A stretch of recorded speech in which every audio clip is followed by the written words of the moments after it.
नमस्ते दोस्तों। हमने हमारी प्रीवियस वीडियो में देखा मध्य प्रदेश के भौगोलिक प्रदेशों को। मध्य प्रदेश को 7 भौगोलिक प्रदेशों में विभाजित किया गया है। सबसे बड़ा भौगोलिक प्रदेश आपका मालवा का पठार जो कि 28% है। सबसे छोटा बघेलखंड का पठार जो कि 7% है। बाकी भौगोलिक प्रदेशों के भी हमने प्रतिशत देखे हैं जो आपके एग्जाम में पूछ ले जाते हैं। आज हम देखेंगे मध्य प्रदेश में पर्वतमालाएं। तो मध्य प्रदेश में मुख्यतः 2 पर्वतमालाएं, विंध्याचल पर्वतमाला और सतपुड़ा मेकाल श्रेणी। ठीक है, दोनों का ही विस्तार पश्चिम से पूर्व में है। इनके मध्य में नर्मदा और सोन घाटी, ठीक है, नर्मदा और सोन घाटी यहाँ पर स्थित है। अब बात करते हैं सबसे पहले हम विंध्याचल पर्वतमाला की। तो विंध्याचल पर्वतमाला का विस्तार पश्चिम से पूर्व में है। इसका जो ढलान है वह उत्तर दिशा में है। यह क्वार्ट्ज और बलुआ पत्थर से इसका निर्माण हुआ। किससे? क्वार्ट्ज और बलुआ पत्थर से इसका निर्माण हुआ है। यह हिमालय से भी पहले इसका निर्माण हो चुका है। मतलब विश्व की प्राचीनतम श्रेणियों में से एक है विंध्याचल पर्वत श्रेणी। सबसे प्राचीनतम पर्वतमाला की बात करें तो अरावली, जो कि जिसका विस्तार आपके राजस्थान और कुछ क्षेत्र आपके मध्य प्रदेश में भी है, अरावली पर्वतमाला। ठीक है, विंध्याचल पर्वतमाला का जो पूर्वी भाग है वो भांडेर श्रेणी और कैमूर श्रेणी के नाम से भी जाना जाता है। तो भांडेर श्रेणी का जो विस्तार है वह आपके छतरपुर, पन्ना और दमोह जिले के कुछ क्षेत्र में है इसका विस्तार। और इसकी सबसे ऊंची चोटी गुडविल, जिसका एक और नाम सद्भावना भी है, गुडविल भांडेर श्रेणी की सबसे ऊंची चोटी है। अब बात करते हैं कैमूर श्रेणी की। तो कैमूर श्रेणी आपके रीवा, सीधी और सतना जिले में आता है। ठीक है, इस पे त्रिकुट पर्वत है जहाँ मैयर में माँ शारदा का मंदिर है त्रिकुट पर्वत पे। तो कैमूर श्रेणी सोन नदी और यमुना नदी के जल का विभाजन करती है। ठीक है, कैमूर श्रेणी की बात हो गई। विंध्याचल पर्वतमाला में आपका जाना पाओ की पहाड़ी जहाँ से चंबल नदी निकलती है, काकरी बर्डी जहाँ से शिप्रा नदी निकलती है, और साथ ही वांचू पॉइंट भी आपके विंध्याचल पर्वतमाला में ही है। हम देखते हैं विंध्याचल पर्वतमाला के कुछ फैक्ट। उत्तर में इसका ढाल है, क्वार्ट्ज और बलुआ पत्थर से इसका निर्माण हुआ है। और आप अभी हमने देखा हिमालय से भी पहले इसका निर्माण हो चुका है। अपशिष्ट पर्वत के नाम से भी जाना जाता है। आपको 4 ऑप्शन दे देगा कौन सा पर्वत अपशिष्ट पर्वत कहलाता है, तो यह आपका विंध्याचल पर्वत के इसके अंदर आती है कैमूर श्रेणी और भांडेर श्रेणी। क्वेश्चन यही पूछ लेगा कि भांडेर श्रेणी किसका भाग है, तो वह आपका विंध्याचल पर्वतमाला का, जो कि सोन और यमुना के जल को विभाजित करता है। रीवा, सतना और सीधी में इसका विस्तार है। ठीक है, कैमूर श्रेणी।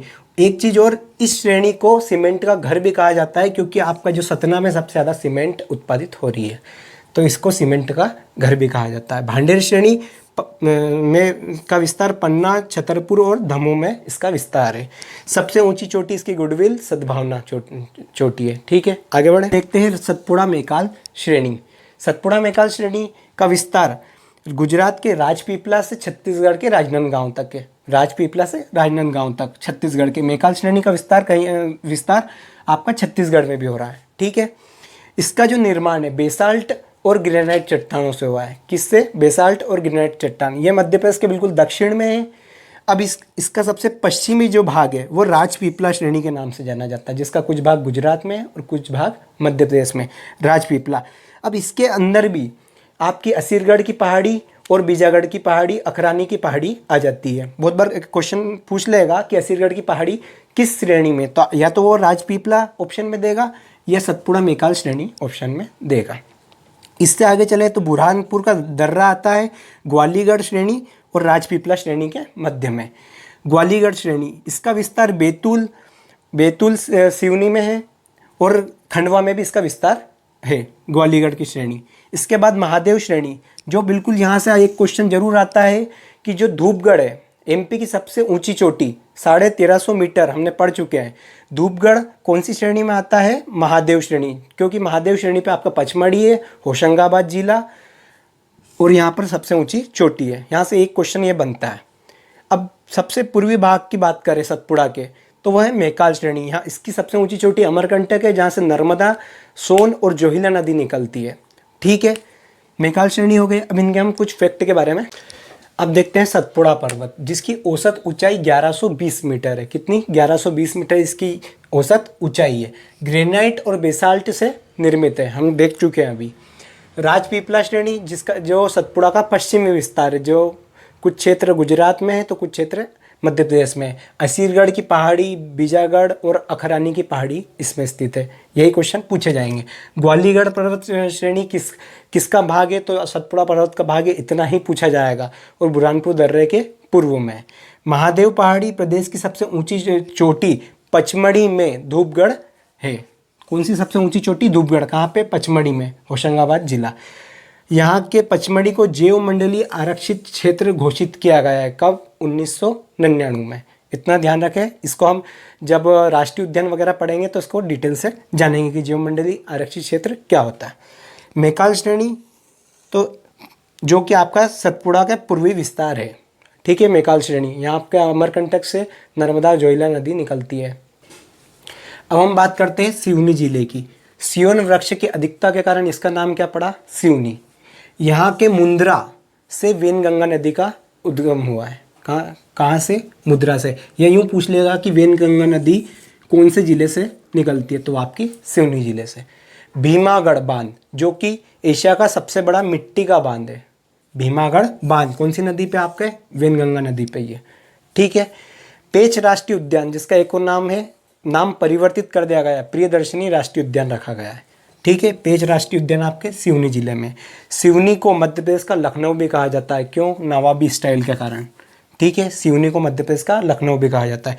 आधे गांव का किला भी आपके सिवनी जिले में किला। कान्हा राष्ट्रीय उद्यान मंडला जिले में है। 2 राष्ट्रीय उद्यान वाला एकमात्र जिला। अब 2 कौन कौन से राष्ट्रीय उद्यान है? एक तो आपका कान्हा राष्ट्रीय उद्यान, एक डिंडोरी का आपका जो जीवाश्म राष्ट्रीय उद्यान है उसका कुछ भाग, वैसे ही वो बहुत छोटा लेकिन कुछ भाग आपका मंडला में भी आता है। तो 2 राष्ट्रीय उद्यान वाला एकमात्र जिला। स्वतंत्रता सेनानी अवंतीबाई यहीं की थी। कहाँ की? मंडला की।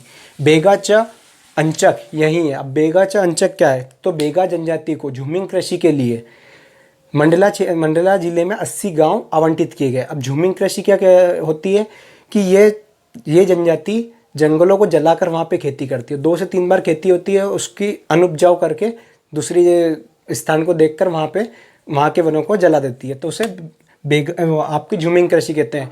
तो इनको जो 80 गांव आवंटित किए गए हैं उसे कहते हैं बेगाचा अंचक। ठीक है।